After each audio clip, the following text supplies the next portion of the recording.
Hello everyone, welcome to Figma tips and tricks tutorial. Today I'm going to talk about table with the multiple filter option. Here in this table you can see three drop downs are there which is having the three different filter options. Like here in this table we have the vehicle status, alert type and the vehicle type. So I have created this three filter option where user can select the vehicle type just truck or either van or car.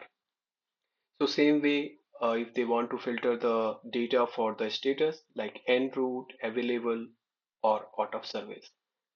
And in alert type like all good, attention and critical. So here is the filter option with the drop down which is having like select vehicle status, all available en route and out of service. Same way here in vehicle type, truck, van, car, and here alert type, which is having all good, attention, and critical. So this is an example, and I have just given the 5 rows. You can, if you have the table with the like multiple rows, more than 100, so it will very helpful to filtering the row or filtering the data. So how it will work? Just we have to select the vehicle status here. So this is vehicle status which is available here like en route, available and out of service. And while we select available, just the available column or the row with the available status, it will appear. So same way if it is en route row will appear, out of service will appear. So now moving to the vehicle type. So vehicle type here it is truck, van, car. So if I select the truck, so just truck will appear, the row which is having the truck option. So next, if I move to the alert type, if it is attention, so attention will appear. So as attention is on in a single row, so it is appearing attention. If I select the critical, then two rows will get appear. So how to create this filter component for the table? Let's see.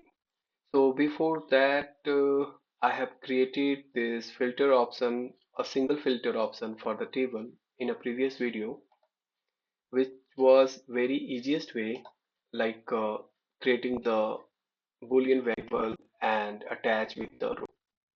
But in this option or in this table, we have the three different filters.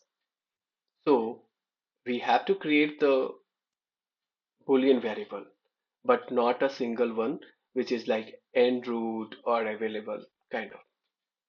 So here we will create the Boolean variable with the number of rows like row 1. So how many number of rows? So you just need to create the Boolean variable and make it all true. Next,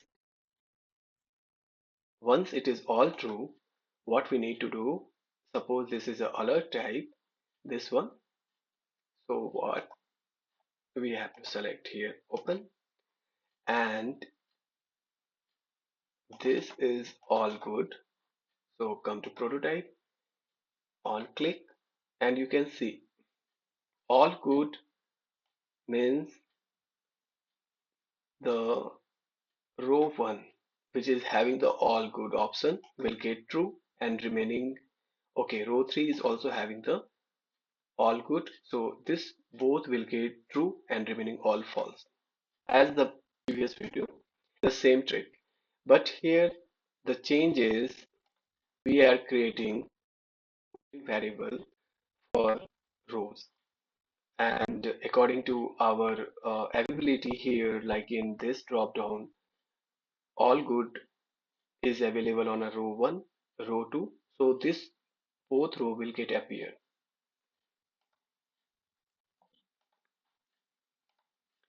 So same way for vehicle type.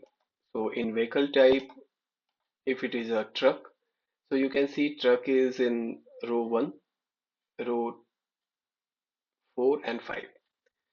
So So how it is getting appear, like you can select this and you can pass the or you can attach the Boolean variable here, like row 1, row 2, 3, it will get appear here, 4 and 5. So according to your given filter option, which is like a truck, so truck is available on a row 1, row 4 and 5. So what we will do in interaction, row 1 is true, then row 4 is true, row 5 is true, and remaining all get false.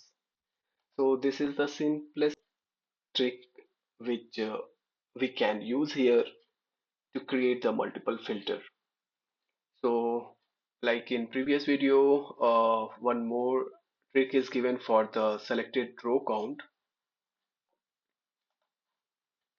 So you can find that video in a playlist, as well as the file is in Figma community. So how it will work, like here I have the row 1 and row 2. So while I will select this, so it will get selected and count will come to. And then if I unselect this or unchecked, the count will get 0, 1, 2. So now the table is complete with the dynamic values, and you will get the pagination component also, which is available in a Figma community. So if you combine all those options, your table will be fully dynamic. And this file is also available in Figma community. You can download or you can use it. So how is the tricks about the table, or if you want to add some more comments or like ideas, you please write on the comment. And for today, thank you very much.